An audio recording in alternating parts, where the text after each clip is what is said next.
PCB chairman Mohsin Naqvi ने माफी मांगी है। एसीसी की बैठक में बीसीसीआई से मोहसिन नकवी माफी मांगी है। मोहसिन नकवी ने जो हुआ वो नहीं होना चाहिए था, पछतावा जताया है मोहसिन नकवी ने। लेकिन साथ ही साथ क्या इसको पाकिस्तान का पैतरा कहा जाएगा? क्योंकि आगे मोहसिन नकवी की तरफ से कहा जा रहा है सूर्य कुमार यादव खुद आए और आकर ट्रॉफी ले जाएं। हमें नई पहल करनी चाहिए, यह मोहसिन नकवी की तरफ से कहा जा रहा है। इस वक्त की बड़ी खबर, पाकिस्तान की तरफ से पीसीबी चीफ मोहसिन नकवी ने बीसीसीआई से माफी मांगी है। एसीसी की बैठक में सार्वजनिक तौर पर यह माफी मोहसिन नकवी ने मांगी है। लेकिन कहीं ना कहीं यह सच भी आपके लिए जानना जरूरी है कि अंतर्राष्ट्रीय दबाव इतना ज्यादा, जिसकी वजह से पाकिस्तान घुटनों पर आया है। घुटने टेके पाकिस्तान ने, पीसीबी ने बीसीसीआई के आगे। लेकिन पैतरेबाजी से क्या पाकिस्तान बाज नहीं आ रहा?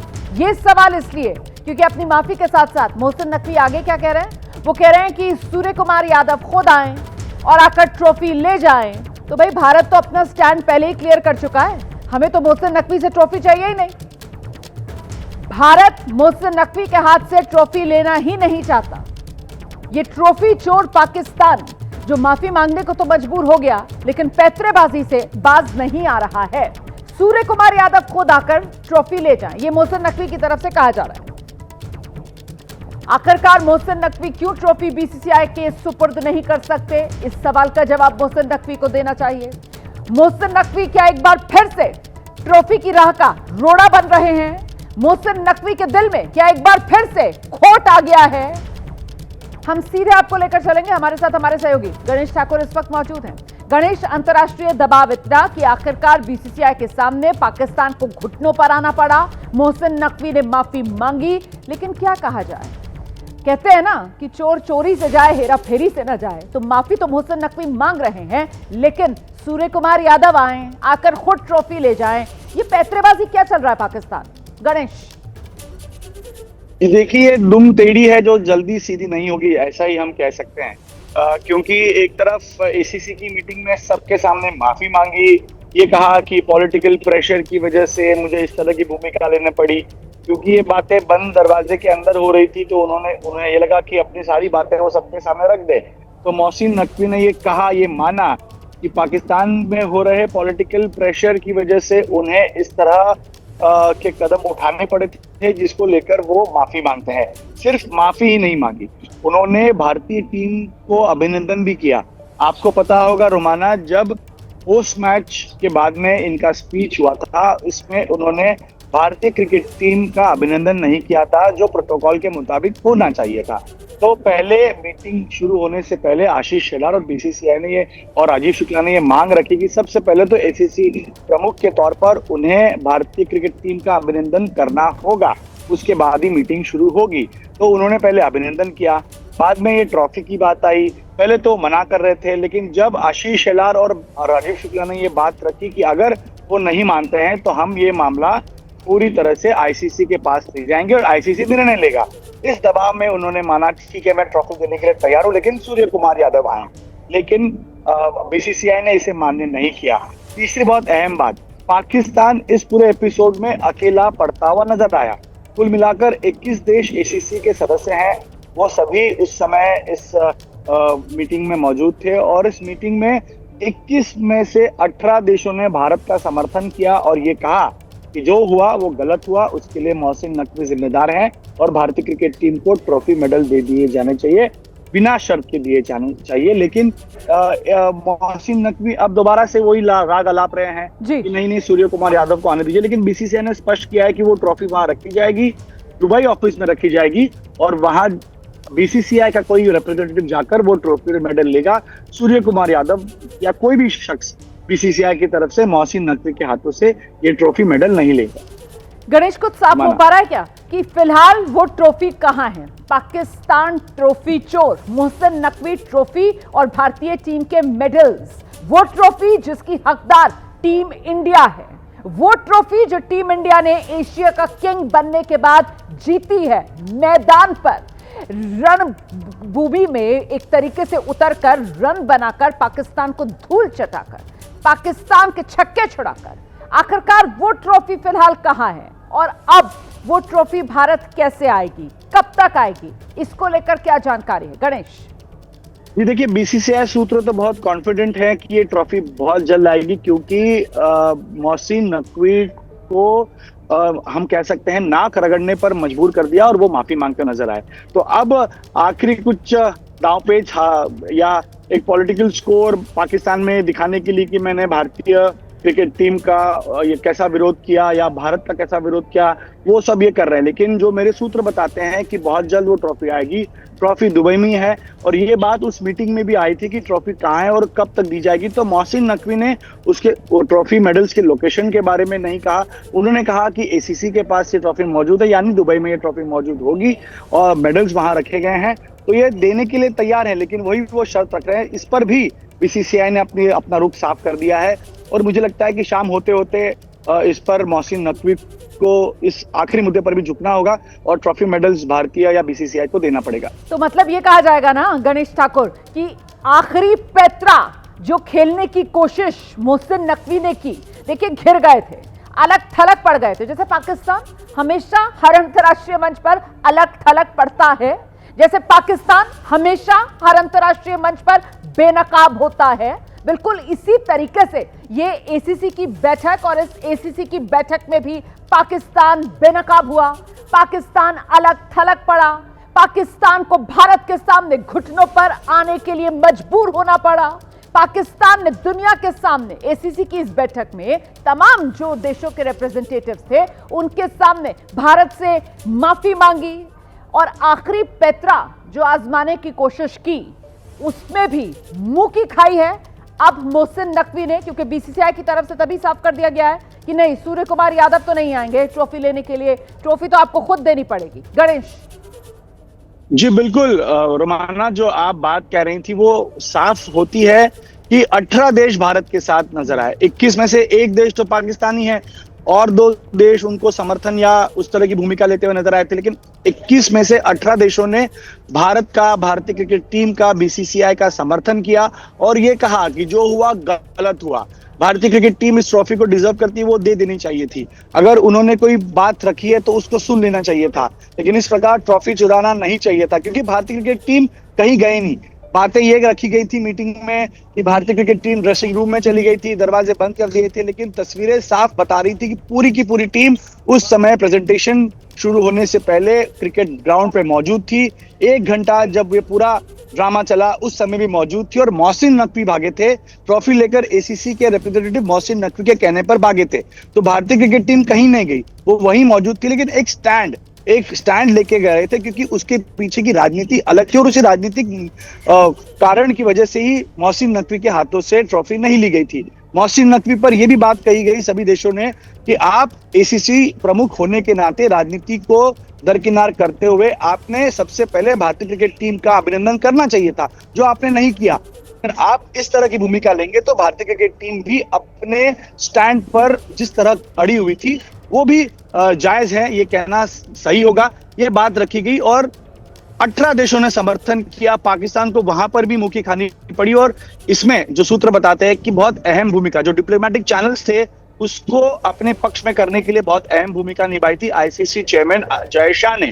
उनकी नीतियों की वजह से ये सारे देश भारत के साथ खड़े रहे, बीसीसीआई के साथ खड़े रहे और पाकिस्तान अकेला नजर आया और उसी दबाव के चलते मोहसिन नकवी को झुकना पड़ा। लेकिन अब भी कुछ ऐसी बातें हैं जो मोहसिन नकवी करना चाह रहे हैं या आगे ले जाना चाह रहे हैं, लेकिन उस पर भी हल निकलेगा। जिस तरह एक दिन में उन्होंने माफी मांगी, भारत का अभिनंदन किया, ट्रॉफी देने के लिए राजी हो गए, अब कुछ घंटों में शायद वो अब ट्रॉफी और मेडल्स भी भारत को दे देंगे, ऐसा सूत्र बताते हैं। आप बिल्कुल सही कह रहे हैं। देखिए इसके अलावा कोई चारा ही नहीं है ना, मतलब कोई विकल्प है ही नहीं पाकिस्तान के पास।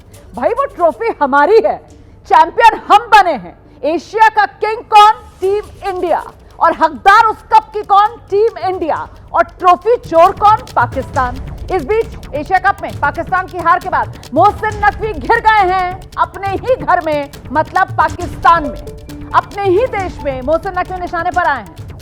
पीसीबी चीफ हैं मोहसिन नकवी और पूर्व क्रिकेटर शाहिद आफरीदी ने नकवी पर सवाल उठा दिए हैं। शाहिद आफरीदी कह रहे हैं नकवी पीसीबी चीफ का पद छोड़ दे तो बेहतर है। पीसीबी और गृह मंत्रालय एक साथ नहीं चल सकते हैं। दरअसल मोहसिन नकवी जो हैं वो पाकिस्तान के इंटीरियर मिनिस्टर भी हैं, मतलब पाकिस्तान के गृह मंत्री हैं मोहसिन नकवी, और साथ ही साथ वो पीसीबी जो पाकिस्तान क्रिकेट बोर्ड है उसके अध्यक्ष भी हैं। इसी को लेकर अपने ही देश में अपने ही देश के पूर्व खिलाड़ियों के निशाने पर मोहसिन नकवी। पाकिस्तान के क्रिकेट पर विशेष ध्यान देने की जरूरत है, ये शाहिद आफरीदी कह रहे हैं। पाकिस्तान के पूर्व क्रिकेटर, उनकी तरफ से आईना दिखाने का काम मोहसिन नकवी को किया जा रहा है। खुद पाकिस्तान से ये आवाजें उठ रही हैं कि मोहसिन नकवी ने तो हद कर दी, मोहसिन नकवी ने तो पाकिस्तान क्रिकेट की वो इंटरनेशनल बेइज्जती करा दी जिससे उबरने में अब सालों लगेंगे पाकिस्तान के खिलाड़ियों को। और देखिए, हमेशा के लिए ये ठप्पा पाकिस्तान पर मोहसिन नकवी ने चस्पा करवा दिया है कि पाकिस्तान ट्रॉफी चोर है। अब तो बच्चा बच्चा इस बात को दोहराएगा, पाकिस्तान ट्रॉफी चोर। मैदान पर जीत नहीं सकते और ट्रॉफी पाने का ये मोहसिन नकवी फॉर्मूला है, ट्रॉफी चुरा लो, ले जाओ अपने साथ। और मोहसिन नकवी ने ये पाकिस्तान क्रिकेट की इंटरनेशनल बेइज्जती कराई है। इस बात का एहसास पाकिस्तान के खिलाड़ियों को है। पाकिस्तान के पूर्व खिलाड़ी शाहिद अफरीदी वो सलाह दे रहे हैं कि साहब एक ही पद पर रह लो तो बेहतर है। ये पीसीबी का चीफ का पद और साथ ही साथ गृह मंत्रालय, ये साथ साथ तो नहीं संभाल सकते मोहसिन नकवी। हम सीधे रुख करेंगे, हमारे साथ इस वक्त पूर्व क्रिकेटर अतुल वासन मौजूद है। अतुल भाई, ये जिस तरीके से पाकिस्तान क्रिकेट चोर, ये जो ठप्पा मोहसिन नकवी ने पाकिस्तान पर लगा दिया है, अब अपने ही देश के अंदर घिर रहे हैं और इंटरनेशनल बेइज्जती पाकिस्तान क्रिकेट की कराई है मोहसिन नकवी ने। इसी से बिलबिलाए हुए पाकिस्तान के पूर्व क्रिकेटर शाहिद अफरीदी, देखिए वो भी निशाने पर मोहसिन नकवी को ही ले रहे हैं। अतुल वासन। नहीं जी, आपकी गलत फहमी है, वो निशाने पे नहीं ले रहे हैं, उनको रहना है पाकिस्तान में। और पाकिस्तान में रहना है तो आपको छतरी मिलिट्री की चाहिए, आपको इंटीरियर मिनिस्टर है, कोई छोटी मोटी हस्ती नहीं है वो। पर ये बात तो सही है, क्योंकि अपनी जो उनका जो ओहदा था और the kind of importance he had in the country bye running the cricket and running it down, and जो इस हिसाब से बेइज्जती कराई है, आप तो सही कह रहे हैं कि इतना बड़ा आदमी, कोई छोटा मोटा आदमी होता ना तो आप मान जाते। सही बात। तो देखिए अब क्या हुआ कि अब समझ नहीं आ रहा कि इसको रिट्रैक्ट कैसे करें, क्योंकि उनको लगा कि अब देखिए खिलाड़ी बिल्ली खंबा नोचने वाली बात है, ट्रॉफी उठा के ले गए। हाँ। अब क्या होता है, ट्रॉफी उठाने से क्या भारतीय टीम जीती नहीं है? क्योंकि वो सबको पता है कि मैं तो शुक्र है भगवान का ये मैच लाइव टेलीकास्ट हुआ था, नहीं तो ये मानता ही नहीं कि हम जीते हैं। तो इसलिए मुझे लगता है कि अब या तो पेनल्टी का खतरा है, तो अपोलोजाइज जो कर रहे हैं वो भी झूठा कर रहे हैं। नहीं, अतुल भाई ये जो खबर आई ना कि अपोलोजाइज तो कर लिया उन्होंने वहां पर, क्योंकि अंतर्राष्ट्रीय मंच वो एसीसी का, और बिल्कुल अलग थलग पाकिस्तान पड़ गया। जितने भी मेंबर कंट्रीज थी वो सब भारत के साथ, बीसीसीआई के साथ थी वहां पर। लेकिन ये कहते हैं चोर चोरी से जाए, हेरा फेरी से न जाए, वही हाल इस वक्त पाकिस्तान और मोहसिन नकवी का। माफी मांग रहे हैं, हाँ जी गलती हो गई, बधाई दे दी टीम इंडिया को वहां पर जीत की, लेकिन राइडर साथ में लगा दिया, राइडर साथ में लगा दिया कि ट्रॉफी जो है वो सूर्य कुमार यादव आ जाएं और आकर ले जाएं ट्रॉफी। अतुल जी, अब अगर माफी मांग लिया तो ट्रॉफी जैसे मर्जी आ जाए जरूरी उनके हाथ से लेनी ट्रॉफी, जब हमने लेनी नहीं है अब देते रहेंगे ट्रॉफी, और ट्रॉफी नहीं चाहिए हमारे को। तो बेसिकली अब आप देखो, मुझे तो लग रहा है अगर माफी मांगी है तो ऑन कैमरा मांगे, क्योंकि वो हमारे 12th मैन थे इंडियन टीम के। वो जिस हिसाब से उन्होंने प्रेशर डाला था पाकिस्तानी टीम पे, जो मंडरा रहे थे पाकिस्तान टीम के आसपास 2-3 दिन से, तो मुझे 100% श्योर था कि पाकिस्तान के जो खिलाड़ी हैं वो बेचारे इन्हीं के प्रेशर में हमारे हाथ में आ जाएंगे, और वही हुआ। तो वो अब कह रहे हैं जो अपॉलॉजी की है, इसको अपॉलॉजी माना ही रहा ना। तो मुझे लगता है कि अपॉलॉजी भी इसलिए की है कि कोई खतरा है, कोई दंड पड़ेगा, कोई पैसे देने पड़ेंगे। सही बात है, बिना अपने मतलब के और पाकिस्तान माफी मांग ले। ये पाकिस्तान की जो फितरत है ना, कितने भी वक्त तक वो कहते हैं जानवर की दुम को आप सीधा कर नहीं सकते हैं, वही हाल पाकिस्तान का है। पैतरेबाजी पाकिस्तान की खत्म हो नहीं सकती है। दुनिया के दबाव के आगे पाकिस्तान क्रिकेट जगत में भारत से माफी तो मांग रहा है, बीसीसीआई से माफी तो मांग रहे हैं, लेकिन देखिए पैतरेबाजी अभी भी कायम है कि सूर्य कुमार यादव आए, वो आकर ट्रॉफी लेकर जाएं। मध्य प्रदेश के भिंड में सड़क हादसा हुआ और उसका दिल दहला देने वाला एक वीडियो है, सामने आया है। इसमें एक ट्रक ने 2 बाइक को जोरदार टक्कर मार दी। इस हादसे में 5 लोगों की मौत हो गई है। रोंगटे खड़े कर देने वाली यह घटना भिंड इटावा नेशनल हाईवे पर हुई। यहां सड़क किनारे 2 बाइक जा रही हैं, नजर आ रहा है इन तस्वीरों में। इस बीच तेज रफ्तार ट्रक वहां आता है और 2 बाइक को रौंदते हुए गुजर जाता है। इस हादसे के बाद ट्रक रुका नहीं, वहां से ड्राइवर फरार हो गया। बीच सड़क पर यह खौफनाक घटना हुई। एक दिन पहले यह घटना हुई, वीडियो अब सामने आया है। इस घटना के बाद पुलिस ने आरोपी ट्रक ड्राइवर के खिलाफ कार्रवाई का भरोसा दिया है। हरियाणा के सोनीपत से हैरान करने वाली तस्वीर सामने आई है। एक पार्क में लगे झूलों पर देखिए विवादित नारे लिख दिए गए हैं। तस्वीरें मैं आपको दिखाने जा रही हूं और इन तस्वीरों के सामने आने के बाद यहां पर बवाल मचा हुआ है। स्थानीय लोगों में इसको लेकर भारी गुस्सा है। आई लव वाला विवाद यहां हरियाणा सोनीपत, देखिए कैसे इस झूले पर आई लव जिहाद लिखा हुआ नजर आ रहा है। धार्मिक स्लोगन यहां लिख दिए गए हैं। आई लव 786 यहां पर लिख दिया गया है, आई लव जिहाद लिख दिया गया है। सुबह मॉर्निंग वॉक पर आए लोगों ने पार्क में ये सब लिखा देखा। उसके बाद इसकी सूचना पुलिस को दी गई, नगर निगम को दी गई। ये सांप्रदायिक जो सौहार्द है उसको बिगाड़ने की एक कोशिश जो इस तरीके की हरकतें कर रहे हैं शरारती तत्व।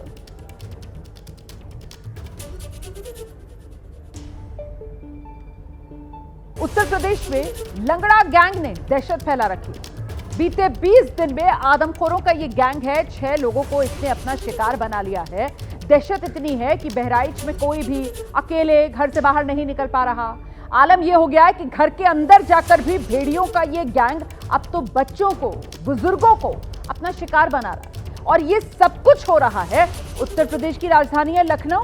लखनऊ से महज 150 किलोमीटर के फासले पर बहराइच जिले में, जहां गांव-गांव, घर-घर, कदम-कदम पर भेड़ियों की दहशत है, क्योंकि खतरा बहुत बढ़ गया है।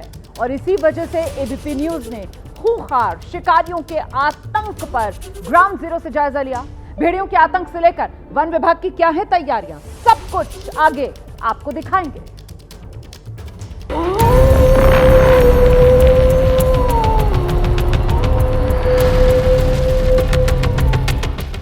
आदमखोरों का आतंक जारी, बहराइच में दहशत भारी। वन विभाग की टीम भेड़िया के दल को तलाश रही है, उस आदमखोर को तलाश रही है जो इंसानी जिंदगियों का दुश्मन बना हुआ है। पकड़ से दूर आदमखोर, लोगों में बढ़ रहा आक्रोश।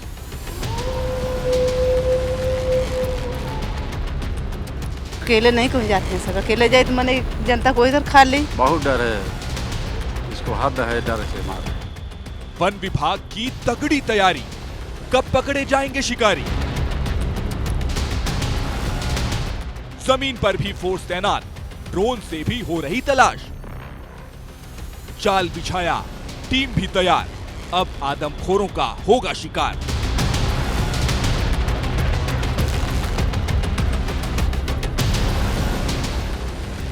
मिल गए भेड़िए के पैरों के निशान, चुन चुन कर होगा काम तमाम।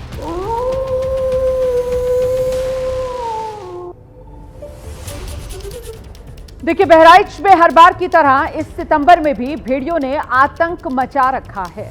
घाघरा नदी में बाढ़ की वजह से भेड़ियों का ये गैंग ये रिहायशी इलाकों तक आ गया है। गन्ने के खेतों में छिपकर ये जो भेड़ियों का गैंग है ये रह रहकर अपना कहर यहां ग्रामीणों पर बरपा रहा है। अब तक का आंकड़ा आपको बताने जा रही हूं, कुल 6 लोगों का ये भेड़िए शिकार कर चुके हैं। जमीन से लेकर आसमान से इन भेड़ियों को पकड़ने के लिए नजर रखी जा रही है। यहां तक कि थर्मल ड्रोन से भेड़ियों के मूवमेंट की निगरानी की जा रही है। एक भेड़िए के पैर के निशान मिले, 3 की तलाश में जुटा हुआ है वन विभाग। वन विभाग की टीम को ड्रोन में दिखे हैं 3 भेड़िए। रोजाना लगभग 6 से 7 किलोमीटर ये भेड़िए चल रहे हैं।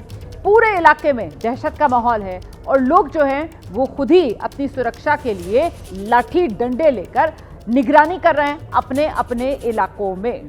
तो ये भेड़ियों की दहशत है और ये खूंखार भेड़िए वन विभाग की पकड़ में अब तक आए नहीं हैं। और ऐसे में लोग करें तो क्या करें, आए दिन भेड़ियों की शिकार बन रहे लोगों की खबरें जैसे जैसे सामने आ रही हैं, वैसे वैसे जो लोग हैं उनमें एक तरीके से दहशत बढ़ती जा रही है। और सबसे बड़ी बात तो यह है कि वन विभाग के हाथ अभी भी खाली हैं। हालांकि वन विभाग कैसे जुटा हुआ है भेड़ियों को पकड़ने में, क्या तैयारियां की जा रही हैं, दिखाते हैं आपको एबीपी न्यूज संवाददाता की ग्राउंड रिपोर्ट।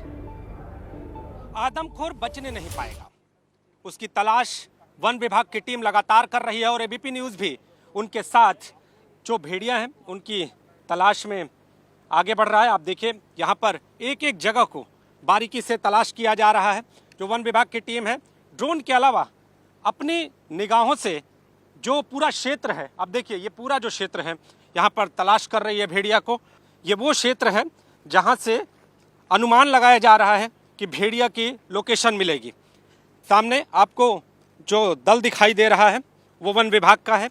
वन विभाग की टीम चारों ओर से पहले इस पूरे क्षेत्र की घेराबंदी करती है और इस क्षेत्र के एक एक लोकेशन को पूरी तरह से जांच रही है।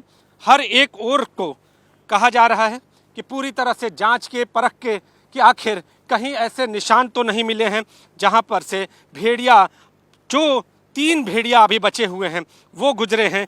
जो आम जनता है वो भी लाठी डंडे लिए हुए आगे बढ़ रही है। इसके साथ ही जो वन विभाग की टीम है वो भी असलहों से लैस होकर हर एक क्षेत्र में, मैदानी क्षेत्र और इसके साथ ही मैदान के किनारे जो झाड़ियां हैं जहां पर भेड़िया के छुपने का स्थान है, ये तस्वीरें आपको एबीपी न्यूज़ दिखा रहा है और हम भी उस भेड़िया की तलाश में आगे बढ़ रहे हैं। आप देखिए यहाँ पर जो लोग हैं वो चारों ओर से, इनको कुछ ऐसा पता चला है कि इधर जो भेड़िया का दल है वो हो सकता है, तो ये लोग चारों ओर से इसको घेराबंदी कर रहे हैं। आप देखिए यहाँ पर लाठी लेके भी कुछ लोग आगे हुए जा रहे हैं। तो जो आदमखोर भेड़िया है आम जनता को नुकसान पहुंचा रहा है, लोगों को मार दे रहा है और जो लोग हैं वो कहीं ना कहीं पीड़ित नजर आ रहे हैं। अब उस भेड़िया की तलाश यहाँ पर जारी है। और आइए अब आपको दिखाते हैं कैसे भेड़ियों का ये गैंग कमजोरों को टारगेट कर रहा है। या तो बच्चों को अपना शिकार बना रहा है या फिर बुजुर्गों पर ये हमला कर रहा है। 29 सितंबर की रात थी, आदमखोरों ने बुजुर्ग दंपत्ति पर हमला किया जिसमें दोनों की मौत हो गई और अब दहशत का माहौल ये है। सबसे पहले भेड़ियों के लेटेस्ट अटैक की एक ग्राउंड रिपोर्ट आप देख लीजिए। भृगुपुरवा गांव के खेदन और मनकिया को आदमखोर ने अपना शिकार बना दिया। पहले हम आपको दिखाएंगे। देखिए शाम का वक्त था और शाम के वक्त उनके परिवार के लोग दोनों बुजुर्ग जनों के लिए खाना लेकर यहाँ आए थे और तब तक सब कुछ ठीक ठाक था। दोनों यहीं पे रहते थे और जब रात होती है तब चुपके से आने वाले उस आदमखोर का आतंक यहाँ पर शुरू होता है। और आप देखिए किस तरह से यहाँ पर कपड़े भी फाड़ दिए और इसके साथ ही कैसा उसने तांडव किया है। जो सामान है वो बिखरा हुआ आपको यहाँ पर दिखाई देगा, जो कपड़े हैं वो बिखरे हुए दिखाई देंगे और जो मनकिया है ऐसा जो सामने है उनका आपको हम दिखा रहे हैं। जो शव मिला, छत विक्षत शव, वो यहाँ पर मिला। और इसके साथ ही जब लोग यहाँ के बाद आगे बढ़े तो सामने खेदन का जो शव था वो यहाँ पर पड़ा हुआ था। सामने ये देखिए, ये जो सामने जो झाड़ियाँ दिखाई दे रही हैं यहाँ पर पड़ा हुआ था। देखिए बहराइच में आदमखोरों के आतंक को देखते हुए सीएम योगी आदित्यनाथ ने भी जायजा लिया था। हवाई सर्वेक्षण के बाद वन विभाग की टीम को भेड़ियों को देखते ही गोली मारने के आदेश सरकार की तरफ से दिए गए हैं। इसके बाद वन विभाग की टीम पूरी ताकत के साथ इन आदमखोरों का खात्मा करने की तैयारी में जुटी है। अब तक 4 भेड़ियों की चहलकदमी का पता लगा है। जमीन पर भी पुख्ता इंतजाम है, आसमान से भी नजर रखी जा रही है। फिलहाल वन विभाग की टीम को एक भेड़िए के पैर के निशान तो मिले हैं लेकिन बाकियों का तो सुराग तक नहीं मिल पाया है। वन विभाग की टीम भेड़िया के दल को तलाश रही है, उस आदमखोर को तलाश रही है जो इंसानी जिंदगियों का दुश्मन बना हुआ है। और उसके जो पदचिन्ह हैं वो हम आपको दिखा रहे हैं। ये देखिए, ये पदचिन्ह हैं, ये 1 और ये 2। ये आप देखिए यहाँ से गुजरते हुए, ये देखिए यहाँ के बाद दूसरा पैर यहाँ पर और फिर इसके बाद यहाँ से भेड़िया उस लोकेशन पर सीधे गया है, ऐसा अनुमान लगाया जा रहा है। और जो वन विभाग से जुड़े हुए लोग हैं वो इस पदचिन्ह को तलाश रहे हैं और इसके आगे जो पूरी झाड़ियां हैं उसमें वन विभाग की टीम गई हुई है। तो नाम जानेंगे आपका? राजेश कुमार। राजेश, ये कब के पदचिन्ह हो सकते हैं? ये सुबह 5-6 बजे का, 6 बजे का है, सुबह का। हाँ। ये क्षेत्र बड़ा कहा जा रहा है संवेदनशील है, चारों ओर सिर्फ और सिर्फ मैदान ही मैदान भी है, जंगल भी बहुत है ज्यादा। हाँ, इधर तो कुछ कम है, आगे बढ़ेंगे बहुत ज्यादा मिलेगा। हाँ। आगे और भी घना जंगल। हाँ, आगे और भी है। और आपकी टीम भी आगे बढ़ चुकी है और वो जा रहे हैं वो लोग। कहाँ तक जाएंगे आप लोग? चलिए चलते हैं आगे, आगे तलाशते रहते हैं कि और भी कितने पद चिन्ह हैं। तो आज आप लोग यहाँ पर निकले हुए हैं, ये लाठी डंडे और पूरी तरह से सुरक्षा से लैस होकर, तो भेड़िया को पकड़ना है, जो इंसानी जिंदगियों का दुश्मन बना हुआ है उसको पकड़ना है। मिल जाएगा तो मार भी देंगे, वो बहुत आदमियों को घायल कर चुका है बहुत। हाँ अभी कल ही का बात है, 2 लोग का मार दिया वो लोग। हाँ तो आप देखिए यहाँ पर ये झाड़ियाँ देखिए, हम आपको ये तस्वीर दिखा रहे हैं और किस तरह से इन्हीं झाड़ियों से जो भेड़िया है वो आता है, इंसानी जिंदगियों को अपना निशाना बनाता है और फिर भाग जाता है। आज वन विभाग की टीम के साथ एबीपी न्यूज़ भी ये जो भेड़िया है उसके जो दल है उसकी तलाश में आगे बढ़ रहा है। तो ग्राउंड से हम आपको रिपोर्ट्स भी दिखा रहे हैं। एक तरफ वन विभाग की टीम गश्त कर रही है, भेड़ियों की तलाश में सर्च ऑपरेशन चला रही है। आसपास के गांवों में दहशत और बढ़ रही है। आदमखोरों के ना पकड़े जाने से लोगों में गुस्सा भी बढ़ रहा है और उनका गुस्सा अब कई जगह फूट रहा है। बहराइच में वन विभाग की टीम लगातार भेड़िए की तलाश कर रही है, ड्रोन उड़ाए जा रहे हैं, लेकिन ग्रामीण वन विभाग के इस प्रयास से असंतुष्ट नजर आ रहे हैं। आपको बता दें कि जो ग्रामीण हैं वो ये लगातार कह रहे हैं कि जब वन विभाग की टीम ड्रोन उड़ा रही है, जब वन विभाग की टीम इस तरह का प्रयास कर रही है, तो आखिर भेड़िया लोगों को अपना निशाना बनाने में कैसे कामयाब हो जा रहा है। इसका एक नमूना नाराज़गी के तौर पर भी देखने को मिला। अब देखिए ये सरकारी जीप थी और इसको भी जो ग्रामीण हैं उन्होंने निशाना बना दिया। यहाँ पर पत्थर फेंके गए और इस जीप के शीशे तोड़ दिए गए और इसके बाद इस पूरे क्षेत्र में पुलिस बल की भी तैनाती कर दी गई है। जो पुलिस बल है उसको भी यहाँ पर तैनात कर दिया गया है। आप देखिए जो पुलिस की टीम है वो यहाँ पर बाहर बैठी हुई है ताकि जो ग्रामीण हैं वो कहीं आक्रोशित न हो, अपना आक्रोश न प्रकट करें। लेकिन बड़ा सवाल ये भी है कि जब वन विभाग की टीम का प्रयास इतना बृहत्तर दिखाई दे रहा है, बड़े पैमाने पर दिखाई दे रहा है, तो आखिर जो आदमखोर है वो लोगों को अपना शिकार कैसे बना रहा है। और अब आपको बताते चले, बहराइच जनपद में पहले भी भेड़ियों का दल कई लोगों को अपना शिकार बना चुका है। मुख्यमंत्री योगी आदित्यनाथ भी लोगों का दर्द बांटने पहुंचे थे और आदमखोर को लेकर कहा था उन्होंने कि छोड़ा नहीं जाएगा उसे। इसके बाद वन विभाग की टीम मैदान में उतरी हुई है। पूरी टीम के साथ ऑपरेशन भेड़िया चल रहा है ग्राउंड पर। डीएफओ बहराइच और डीएफओ गाजीपुर के साथ जाल लगाने वाले 6 अन्य लोग हैं, 5 शूटर्स हैं जो गांव में ही कैंप कर रहे हैं। थर्मल ड्रोन से मूवमेंट पर भेड़ियों पर नजर रखने का दावा किया जा रहा है। एक भेड़िया निशाने पर आ चुका है। बताया जा रहा है कि 3 और भेड़िए हैं जिनकी तलाश अभी जारी है। प्रयास लगातार जारी हैं, उनको ट्रैक भी किया जा रहा है, उनकी ट्रैकिंग भी हुई है और हम लोग उनको कॉर्नर करने में भी कामयाब हुए हैं। और इस अभियान में जो है लगभग जो है हम लोग क्लोज हैं और इसमें ग्रामीणों से भी लगातार हम लोग अपील कर रहे हैं और किसी भी तरह की कैजुअलिटीज़ को रोकने के लिए जो किसी भी तरह के व्यक्ति हैं, बच्चे बूढ़े बुजुर्ग सभी जो है से हम लोग लगातार अपील कर रहे हैं किसी तरह से बाहर नहीं रहें। अब बात मथुरा वृंदावन की करते हैं जहां बंदरों ने आतंक मचा रखा है। वृंदावन की तस्वीरें मैं आपको दिखाने जा रही हूं। एक बंदर छत पर चढ़कर बैठा हुआ है, देखिए जरा, हाथ में इसके नोट है, ये 500 रुपए का नोट है, बाकायदा नोटों की गड्डी है, पूरी नोटों की गड्डी इसके हाथ में है। बताया जा रहा है बंदर ने एक श्रद्धालु का पर्स छीन लिया, एक मकान की छत पर चढ़ गया, पैसे निकाले। इसके बाद जब बंदर को फ्रूटी दी तो उसने रुपए नीचे फेंके। इसका वीडियो सोशल मीडिया पर वायरल है। तो भैया सभी भक्तों से निवेदन है, वृंदावन में जब आप दर्शन करने के लिए आएँ तो अपने कीमती सामान को संभाल कर रखें। पर्स, चश्मा, फ़ोन, तो आप पर कभी भी हमला हो सकता है, ध्यान रखें। आज एक माता जी का पर्स ले गया, उसमें से 10,000 रुपये की गड्डी निकाल ली बंदर ने और छोड़ दिया। 15-20 मिनट बाद पैसे दे दी सारे वापस। तो भैया वृंदावन जब आप आए दर्शन करने के लिए तो इस बात का ध्यान रखें, ठीक है भैया। सीताराम, राधे श्याम। और देखो आगे की वीडियो देखा। तो भैया सभी भक्तों से निवेदन है, वृंदावन में जब आप दर्शन करने के लिए आएँ तो अपने कीमती सामान को संभाल कर रखें। पर्स, चश्मा, फ़ोन, तो आप पर कभी भी हमला हो सकता है, ध्यान रखें। आज एक माता जी का पर्स ले गया, उसमें से 10,000 रुपये की गड्डी निकाल ली बंदर ने। पूर्व केंद्रीय मंत्री पी चिदम्बरम ने हाल ही में एबीपी न्यूज से बात करते हुए दावा किया था कि 26/11 हमले के बाद अमेरिका ने भारत को जवाबी कार्रवाई करने से रोका था। इस बयान को लेकर कांग्रेस ने पी चिदम्बरम पर सवाल उठाए हैं। कांग्रेस नेता राशिद अलवी कह रहे हैं, क्या चिदम्बरम अमेरिकी दबाव में काम कर रहे थे? राशिद अलवी का दावा, ऐसे बयान से बीजेपी को फायदा होगा। चिदम्बरम 16 साल बाद ये दावा क्यों कर रहे हैं, ये राशिद अलवी पूछ रहे हैं। अगर उस समय वो असहमत थे तो इस्तीफा दे देना चाहिए था। कांग्रेस के भीतर कई लोग पार्टी को कमजोर करना चाहते हैं। ये अपने ही चिराग से घर में आग लगाने जैसा है। इसका मतलब है कि चिदम्बरम का कहना है कि अमेरिका के दबाव में काम कर रहे थे। इससे तो चिदम्बरम के इस बयान से भारतीय जनता पार्टी को फायदा होगा। चिदम्बरम 2008 की बात है, आज 16 साल के बाद ये बयान क्यों दे रहे हैं?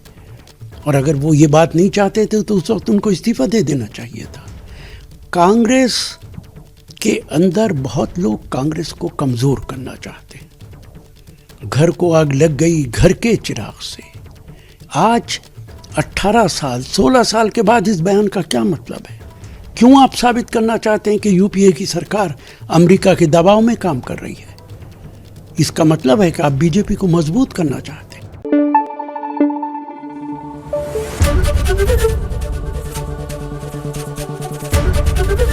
एबीपी न्यूज आपको रखे आगे।